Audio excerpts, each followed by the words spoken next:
December 1st, and I got a lot of reading to do, so let's talk about it.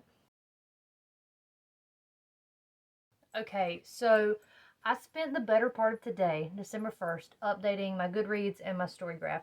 Are they perfect? No, there's no reviews there. What do I look like? Do I have time to do 20 books worth of reviews? No, I don't. So instead, I just put ratings, like general ratings and rankings. I sorted things to the right groups they needed to be in, and just called it a day. I got it updated to the point where it's at the 100 books I've read. I finally finished 100 books. Yay. But I'm not done with books. I have currently quite a few books sitting in my currently reading on Goodreads, and I don't like that. I want that to be done. Now, I have a few books I have to start, and I have a few books that I'm going to finish. For instance, I know I have at least 2 more books I'm going to finish because I had to finish Night, and I had to finish Of Mice and Men for my students, but that won't be until like December 15th. I also have to start the Buzzword, which we're going to go over in just a second, for December, and I have to finish the November Literary Dead, but I'm getting ahead of myself. So currently I have quite a few books I'm currently reading, and I don't like that they're there. I don't like to have things last more than a year. So the very first thing I know I have to read is I have to finish Your Blood, My Bones. This is the Owl Crate edition that I don't really like the cover of. I think the normal cover is better, weirdly, for this one, but I do like the sprayed edges. I'm actually a decent way through this. Gina, if you're watching, you know this is the one that we were going to buddy read together. And it wasn't that it was bad, it's just that time got away from me, and I guess it wasn't compelling enough to keep me going. I'm probably going to like it, but I just haven't read it. So this is on my currently reading from right here. Got to finish it. I'm currently reading the November pick for the Literally Dead Book Club, and that is An Academy for Liars. It's a pretty quick read. I'm on chapter like 6 of it, but then I remembered I had to finish a different book, so I did that one first. So I'll finish that one this week, no problem. I'll listen to it on audiobook while I'm doing planning or while I'm wrapping presents, and we'll be fine. I'm also going to start and hopefully finish the second in the duology, Only a Monster, and the second book is Never a Hero, because I just finished that, and it was pretty good. So I'm like, okay, well, you need to finish that while you're thinking about it, because if you wait, you'll forget everything that happened in the first book. Because I know me, and I know myself really well, and that's what's going to happen. So I had to finish those 2 books at some point, along with this one. But I also have to do the Buzzword for December. So I have to read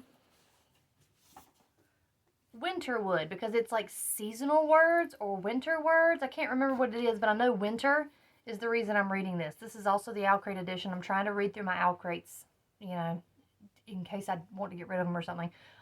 This probably won't take me very long. I've read Shea Earnshaw before and liked it, and hopefully it'll be something quick I can read during planning for the last few days of school. Now, let's talk about ARCs. I've been really bad with ARCs this year. I've read a few. I've requested and received many and haven't read those. So much respect to those authors. I am getting to you. I promise I am going to read them as soon as I can. Consider January like my ARC month, because that's going to be the easiest way to do it, but I've just gotten so behind. And it's mainly because I've been reading one ARC. Come closer, come closer. One ARC since April. Since April, I have been reading Heart So Broken, whatever it is. It's a sapphic zombie book. It makes perfect sense on paper, and parts of the book are good, but the pacing is garbage. It feels like a long, boring season of The Walking Dead, and it's been a drag, and I feel so bad for this book because I know the audience that loves it probably loves it, but I can't do this pacing. I cannot do this pacing. Why is it so slow? You're in a zombie apocalypse. Why is it paced so slow? I think I'm maybe at 60%, if that. I think that's what's been pissing me off, is I'll read and read and read, and I'm getting through it, and I look down, and I'm only at like 40%. I'm like, what do you mean I'm at 40%? Nothing's happening. How am I only 40% of the way through? I can't keep living like this, but I gotta finish that damn book. I think I probably will be able to find out an audiobook now, because the damn thing has come out already. Sir, I don't need you to fight me over it. I know I'm doing bad things. Anyway, that's the Kindle book I have to finish, and that's the ARC. Like, I did start it, so by God, I'm going to finish it. The next one's even worse, though. The next one is more embarrassing. The next book I have to read, the next book on this list, everyone gasp with me, is Wicked.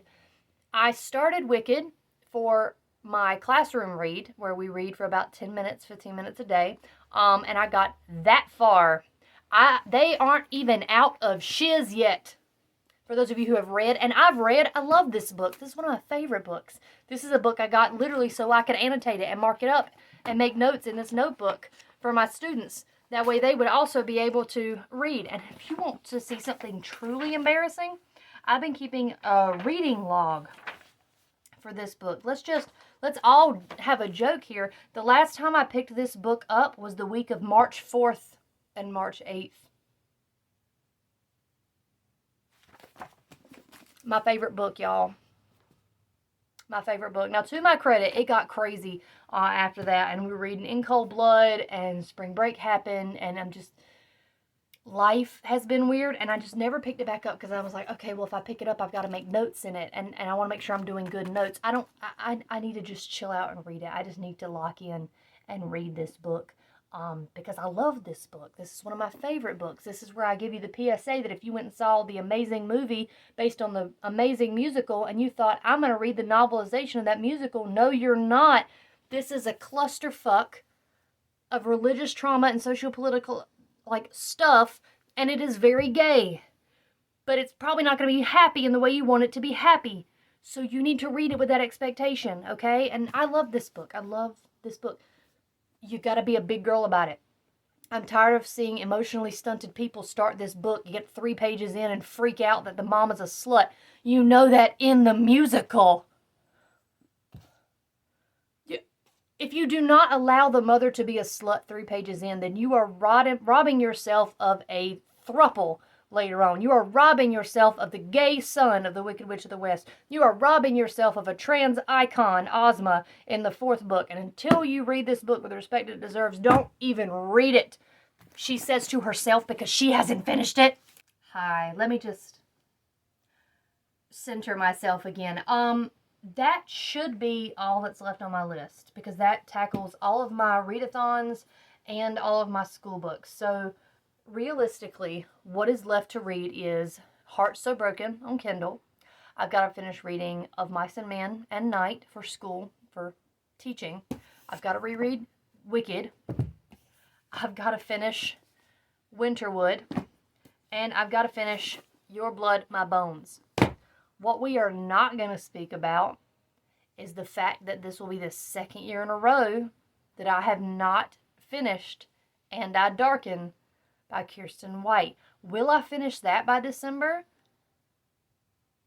Maybe for the shits and giggles, that is finishing the started and ended date. But at this point, it might just be something that I carry on forever into future TBRs, is the fact that I have about a quarter left of And I Darken I will not be reading. So anyway, this is my end of the year sort of goal for myself. Plus that Kindle book. Y'all pray for me. I know that book cannot be bad. It's got to be me. It's got to be user error. Anyway, that's it. I will give you an update. I will actually come back and let you know what I was able to read, because my intent is to use this as a way to spur myself on to actually reading the damn books. So I'll get back to you when I read them. The lighting is going to be inconsistent, but it's because I'm watching the Santa Claus. So this is the tree. This is Nimoy. This is the book I'm reading. It's Your Blood, My Bones. I have that much left, just a little bit, and it's good. It has yearning. It has friends to lovers to enemies to lovers, kinda, but it's not like a romance. It's definitely like paranormal horror romance. It's like a fantasy, but not like a fantasy like, oh, there's kingdoms and these people are fighting. It's like this guy's immortal. So, and there's these eldritch creatures after him. So like it's not bad. It's piquing my interest enough to keep reading, but not enough that I'm like reading it every chance I get. So I'm really only reading it when I get home, trying to get a couple chapters done a little bit every day because, again, I got to get this done in December. But I don't think it's going to be a problem. I think I can finish that little bit like by the end of this weekend, and then I can start Winterwood and eventually Wicked. I think Wicked is going to have to wait for Christmas break because I've got to be able to sit down and like annotate it because I don't want to finish it and not also finish the annotations. Like if I'm going to do it, I need to do it right. Um, but it's pretty good. Again, it's got some really cool like graphic descriptions of stuff and how things are like rotting and deteriorating and growing and stuff. So like I don't quite know who to recommend this to, especially since I do have a quarter left. Um, I don't know. It also feels like world building who. Like I'm still confused as to who's actually the villain. How stuff happened because we're kind of in Wyatt's shoes. She's the girl. And she don't know a lot of what's going on because nothing was told to her growing up. So she's our vehicle to understand this concept. But we also get Peter, the guy, his stuff, but he doesn't talk about it either. He doesn't think about it. Oh, I can't think about what that would be. And he's so cagey and stuff. Like, dude, you would be thinking about it though. Like your internal monologue needs to be giving me some shit. Um, but anyway, I've just been sitting here in my electric blanket reading this book, and it's coming along. So again, if I just knock these out, so I won't feel bad about leaving them on my currently reading. This one down, I mean, obviously not yet, but close. Well, I don't know what I expected. I forgot until I finished this that this was written by Kelly Andrews, the lady who did Whispering Dark. I didn't like Whispering Dark. The world building was bad. You can read my review on it. I was actually not very nice about it. I think it was one of my worst books from last year. This isn't a bad book, and I think it had better bones than Whispering Dark did, and I definitely like the couple better. But it feels like the ending existed for the ending's sake. It existed so you could be like, oh, it's not a happy ending. But like you didn't earn it because it just kind of came out of nowhere. The whole part 3 only exists so she can like, spoiler alert, show you 2 characters from Whispering Dark still exist. But like I don't care because I didn't like that book. And it feels like this book should have been a trilogy, and I don't mean like I wanted more of it. I just mean that I think to fully expand on the world building she set up and to really give us payoff of that couple, she should have done a trilogy, or at least a duology. But it's finished, so next book is Sharon Shaw's Winterwood. I'll wait and read Wicked when I get out of school, and then I have Hearts Still Beating on my Kindle that I'll be reading at school this week as well. I don't know what to tell you. It's one book off of my currently reading, so we at least got that done. Okay, we have a couple things to talk about. So the first is my dumbass thought I was done with the books in the freezer challenge, and I wasn't. Turns out I needed to finish a book with a color in the title and a book published in the 80s. So I read By the Silver Waters of Lake Champlain or whatever it is by Joe Hill. It's like 30 pages long. I wouldn't call it a horror, but it counts. It was on the list. And I read The Hellbound Heart, which is the inspiration for the Hellraiser movies. I really enjoyed The Hellbound Heart. I highly recommend it. It was really short. I literally finished it on my phone. Like I downloaded it from Hoopla and finished it on my phone on the way home from Charlotte. So it was like 2 hours of the ride. I read the book. It was scary. Dare I say sensual, but that's Hellraiser for you. I will actually probably look into doing more of that series, weirdly enough. I could dig it. It had some funny stuff with it, which was nice. I always enjoy horror and humor and romance, so that's published in the 80s. It was published in 85, so I believe, yeah, 84 or 85. So that's those are done. I also just finished Academy for Liars, which was the Literally Dead book club for November, and it certainly was a book that I read this year that exists. And that's about all I can say about it. I don't quite know that it knew what it was doing, but it wasn't bad. Anyway, I'm about halfway through Winterwood, which is for the December buzzword, and I've not picked up Wicked again, but to my credit, we've been testing this week, and I've been wrapping presents, so I've been busy. But that's the update right now. I haven't necessarily finished all the stuff that I said I was going to finish, but we're getting there. We're getting there. Do not ask me about Heart So Broken. Don't. Or Still Beating. Don't ask me about it. Don't ask me about it. I'm embarrassed that I haven't read it yet. An amazing 5 minutes later update. They have Heart Still Beating in the library and an audiobook. So I was able to, I feel like I'm cheating the system with these audiobooks, but y'all, I'm cleaning my room. I'm grading stuff. I'm organizing things. I need an audiobook. And I just finished Academy for Liars. And this saves me. So, oh my God, this is going to save me so much time. Because I can just listen to the audiobook. Oh my God. A miracle. A Christmas miracle, truly. Because if I can finish that this week, what a joy that would be. Because I can't get Winterwood on audio. And I don't want to listen to audio for Wicked. Because again, I'm annotating it. So, oh my God. Miracles happen once in a while.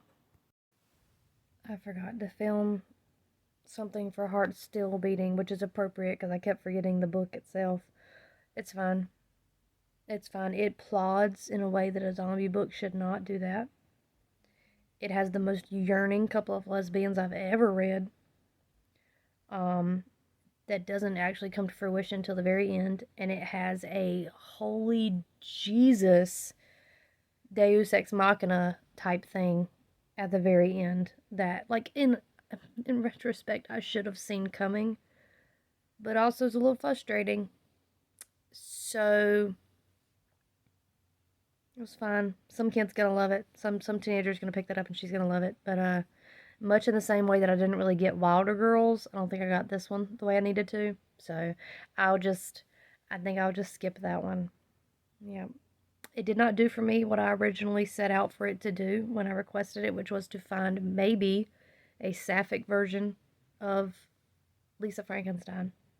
Deep cut back to February. It didn't do that. So, still searching for the perfect book to be Lisa Frankenstein, by the way. If anyone has any recommendations, I still have not found the perfect book for that movie. So, I think it's time for me to get realistic about Wicked. I finished Winterwood, which means I also finished the Buzzwordathon for 2024. Yay! But Wicked, so I'm supposed to be annotating it, like, in detail, but I started that in January because it was supposed to be done by May when this class ended. So it's really actually not hurting anybody if I don't finish that. I think it's just better to come back to Wicked later and do the back half of the story with fresh eyes. I just need to read it for completion right now. It's the only book left besides the book we will not be talking about. So I need to just, I just need to finish it. So that in mind, I think I'm gonna get the audiobook. I think I can get it from the library. And I'll just listen to the audiobook as I get ready and make Christmas magic happen. It's currently December 23rd. I have nothing else to read. I just finished Christmas Carol today. I listened to that on audiobook while I cleaned my house. So I'll have that, and I'll try to finish it in the next week. Yep. But I can read it physically if I need to. That's the thing with doing an audiobook with Wicked. I do have the physical copy. I'm just not going to hold myself to sitting there and actually annotating and underlining and making notes and stuff. That's not realistic, and I'm not going to do that. So, anyway, that's the update. And I finished Winterwood. Winterwood was fun, if you want to know. I think the vibes were fun. It felt repetitive at times. And I guessed the plot twist very, very very early on. And so then it just became kind of boring to see how long we could stretch that out with also nothing really happening. I don't know. It was fine though. And I'll probably pick up that author's books again. But yeah, vibes nice. But I think I think I'm sick to death of YA books written on vibes. So at least I got an Owl Crate book off my shelf. We're going to end this video with wet hair because I can. So almost 15 years to the day that I first read this book,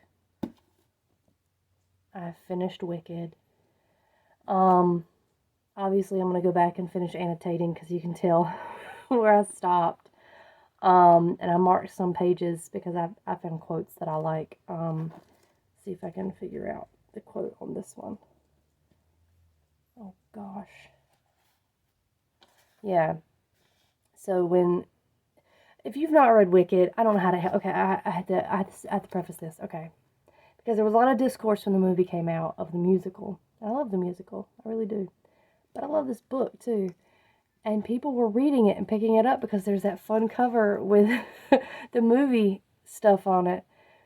And I just feel bad for people who picked it up without knowing. But they act like it's some scandalous, like out there novel. Now, the philosophy club is a thing, but it is the implication of a thing. The thing does not actually like occur. You only know that it happened. You use your inferencing abilities to understand what happened to these people at the philosophy club and how that stayed with them later. Elphaba and Glinda do not go to the philosophy club. They never know what happens there besides hearing it from other people. I don't like how people acted like this was some big scandalous thing when I know y'all are reading smut where like a stalker drowns a girl while he fucks her. Like you're not scandalized by the implication of bestiality. I promise you're not. I promise you're not. They just want to join the thing of like, oh my God, it's crazy. And it is. It's a wild book. It talks about religion and if people have souls or, the question asked at the very beginning of the musical, are people wicked or is it like thrust upon them? And the answer is kind of ambiguous at the end. But one of the fun things about this is the last chapter, The Murder and Its Afterlife. Elphaba loses the plot aggressively and goes on sort of like a whirlwind tour of all of her failures. Think of it as her No Good Deed song, like, montage. And she's just trying to do something, trying to prove something and find out who she is or what was the point of it. Like, did I even do anything with my life? I'm 38 years old. All these bad people are still here. My sister's dead. These people are dead. My lover's dead. What is the point? What did I do? And one of the people she goes to see is Averick, who is this, like, he's what Fiyero in the musical is Fiyero in the book and Averick in the book combined. Because Averick is like a showboaty, handsome, popular kid. And he, like, invites her to dinner, and she hangs out with him, and he's actually very chill and pretty emotionally mature considering what he was like in school. But at the end, they talk about the Clock of the Time Dragon, because she's going to go check out the Clock of the Time Dragon. She's drunk now, so she has nothing better to do. And he says, you've entertained us. This will end up being the dinner party of the season, even if you've been lying all evening about killing this old school marm. What a treat. And the dinner guests drolly applauded her. The real thing about evil, said the witch at the doorway, isn't any of what you said. You figure out one side of it, the human side, say, and the eternal side goes into shadow, or vice versa. It's like the old saw. What does the dragon in its shell look like? Well, no one can ever tell, for as soon as you break the shell to see, the dragon is no longer in its shell. The real disaster of this inquiry is that the nature of evil is to be secret. I just really like that. The nature of evil is to be secret. Like, yeah, pop off. Love that. And then another one down here. Oh gosh. Here we go. She meets this princess who actually is an animal in disguise. And she tells Elfie, like, she connects with her pretty aggressively on this kind of like being hidden in plain sight. And it's Princess Nastoya, the elephant. She says, when the times are a crucible, when the air is full of crisis, those who are the most themselves are the victims. And I mean, like, that's the whole point of the musical too, right? Like, it's always a common enemy. It's always like working toward having somebody to be the evil for you. That way you look better. And people who are very authentically who they are, who aren't hiding anything, they are going to be seen as the bad people. But when you think about Elphaba's view of evil, the nature of evil is to be secret. These people hiding their true intentions, that is the evil. Elphaba lived life very authentically. She kept secrets. There's a whole point in the middle where she's basically working with an underground group to help animal rights. But she is living her authentic self. She's just doing it behind the scenes. And I don't know. I love the book so much. And it was a very wicked Christmas for me too. I got this Lego set from Steven. Very excited. My mom got me the CD of the soundtrack.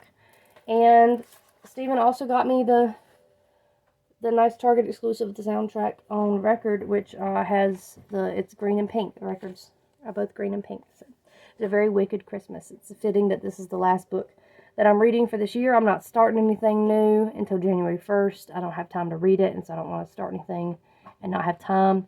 So last book of the year, it's 111 for me total, and I've cleared off most of my currently reading. We are not going to talk about that other book that shall not be named. Alright, hope this was entertaining. I had a great job, and not great job, I had a great time doing it. Why are you chewing on my tree? I'm just surprised he hasn't knocked it over, if we're being honest. Anyway, that's it. Bye.